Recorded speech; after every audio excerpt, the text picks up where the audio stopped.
반갑습니다. 12월 18일 생명의 삶입니다. 기도하시고 오늘 본문 말씀 함께 살펴보겠습니다. 하나님 감사합니다.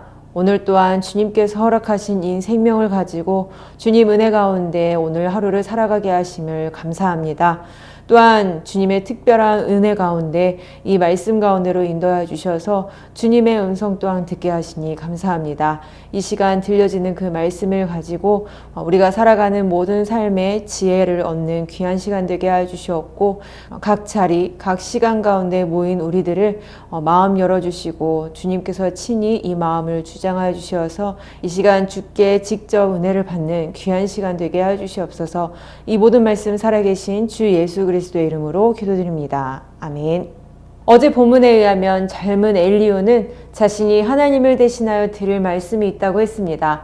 그러기에 자신의 말은 결코 거짓되지 않다라는 그 확신을 가지고 말하고 있는데요.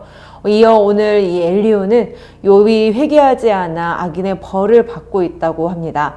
또한 욥에게 악으로 치우치지 말라고 이야기하며 하나님의 권능이 크시기에 그분이 하시는 일을 기억하고 높이라고 합니다. 엘리후는 안개, 구름, 우레소리, 번갯불을 주관하시는 하나님은 인간이 헤아릴 수 없이 높으신 분임을 상기시킵니다. 오늘 본문 말씀 욥기 36장 16절에서 33절의 말씀을 함께 보겠습니다.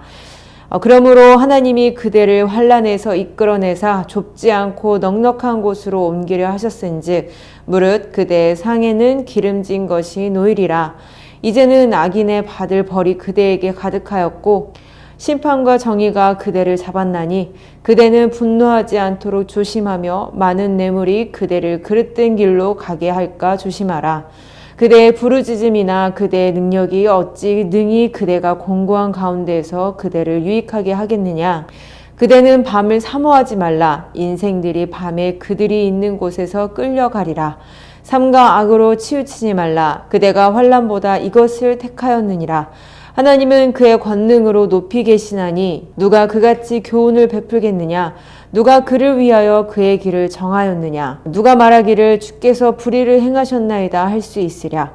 그대는 하나님께서 하신 일을 기억하고 높이라. 잊지 말지니라. 인생이 그의 일을 찬송하였느니라.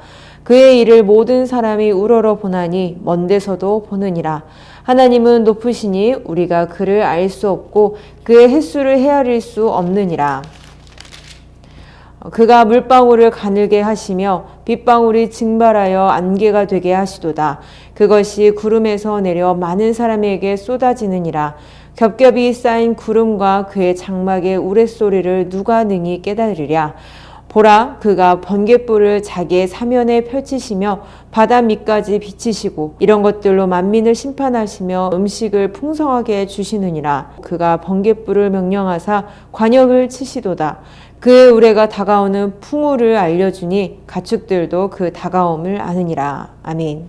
어느 누가 감히 하나님께 교훈을 베풀며 그의 길을 정해주며 잘못했다고 꾸짖을 수 있을까요? 우리는 이런 엘리후의 이야기를 들으며 고개를 끄덕이게 됩니다. 우리가 믿는 하나님은 우리가 알고 보고 느끼는 모든 것들을 다 만드신 창조주이시기에 그보다 크다 할 수 있는 존재가 그 어느 것도 없습니다. 우리 22절 말씀을 함께 보겠습니다. 하나님은 그의 권능으로 높이 계시나니. 아멘. 그러기에 다음 엘리후의 진술도 우리가 그렇다 말할 수 있을 것입니다. 26절 말씀입니다. 하나님은 높으시니 우리가 그를 알 수 없고 그의 횟수를 헤아릴 수 없느니라. 아멘. 그분은 우리를 만드셨기에 우리가 모르는 우리의 모든 것조차도 다 아시지만 크신 창조주 하나님을 우리가 다 알 수 있느냐? 하나님께서는 자신을 알 수 있도록 계시해 준 것이 있기 때문에 어느 정도는 알 수 있다 말할 수 있겠지만 전부를 다 알 수 있다라고 하는 것은 불가능한 일입니다. 가늠할 수 없을 정도로 크신 우리 하나님이시기에 어려움이 있을 때마다 갈 바를 알지 못할 때마다 하나님을 찾고 또 의지할 수 있는 것이죠. 이렇게 창조주 하나님, 우리에게 알 수 없다는 것을 강하게 인식시켜 우리의 무능함, 우리의 무지함을 다시금 떠올려 엄숙한 마음일 때 엘리후는 창조 세계에 나타난 하나님의 위대하심을 세밀하게 묘사해 나갑니다. 물의 순환 구조와 우렁찬 우레소리, 그리고 번갯불의 신비함을 설명하였고, 특히 32절에 이 번갯불을 사용하셔서 이를 명령하심으로 원하는 대상을 맞추실 수 있는 놀라운 능력까지 설명하고 있습니다. 분명히 알 수 없다고 말했던 그 주장과는 다르게 이렇게 나열한 하나님의 정복, 본래 하나님의 영광을 드러내려고 했던 의도와는 다르게 이것을 알고 신나게 말하고 있는 이 엘리후에게로 그 시선이 가도록 하게 합니다. 계속해서 하나님을 지목하여 보라고 했던 그 외침들은 실상 엘리후 자신에게 주목하라는 말밖에 되지 않는 겁니다. 하나님을 찬양하는 것으로 시작했고 또 말의 모든 재료들은 신앙이었지만 그 결국은 자신을 드러내어 높이는 교만을 내게 되었습니다. 가장 높아져 버린 이 엘리후가 바라본 욥은 이러합니다. 17절 말씀입니다. 이제는 악인의 받을 벌이 그대에게 가득하였고 심판과 정의가 그대를 잡았나니. 욥이 처한 고난들은 심판으로 인한 벌이라고 말합니다.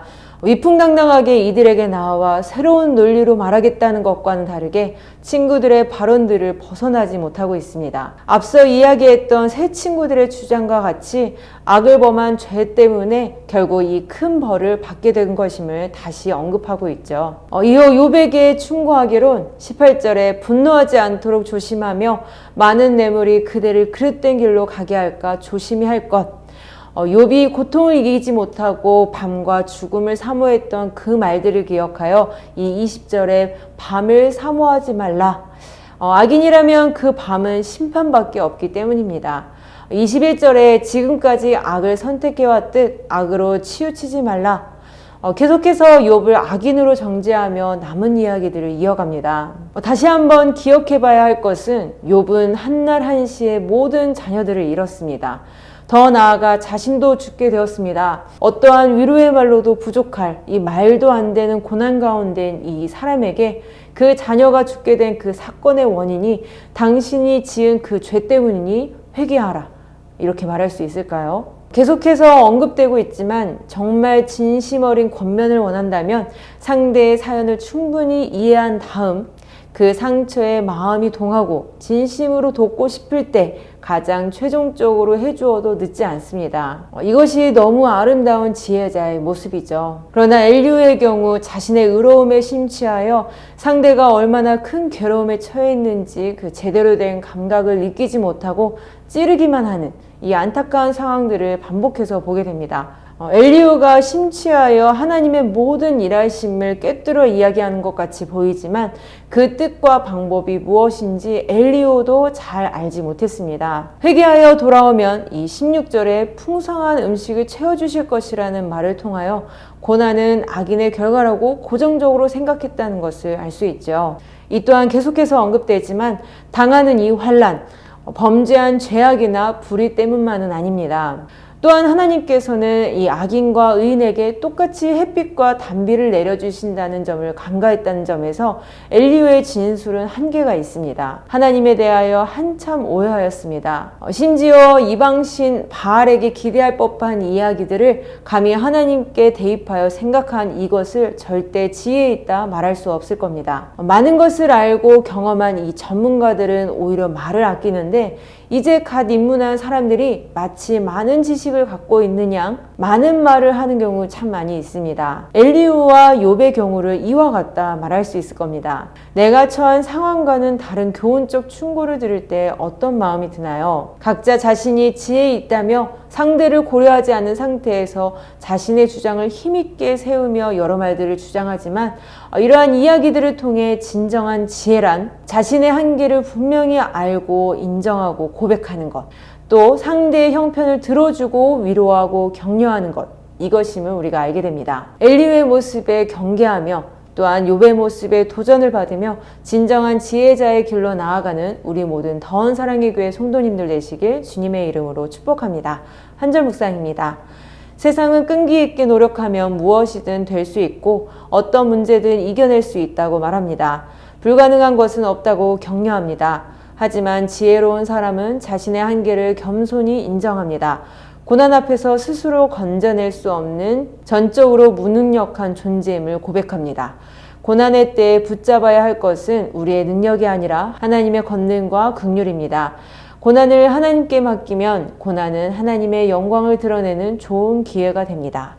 기도하겠습니다.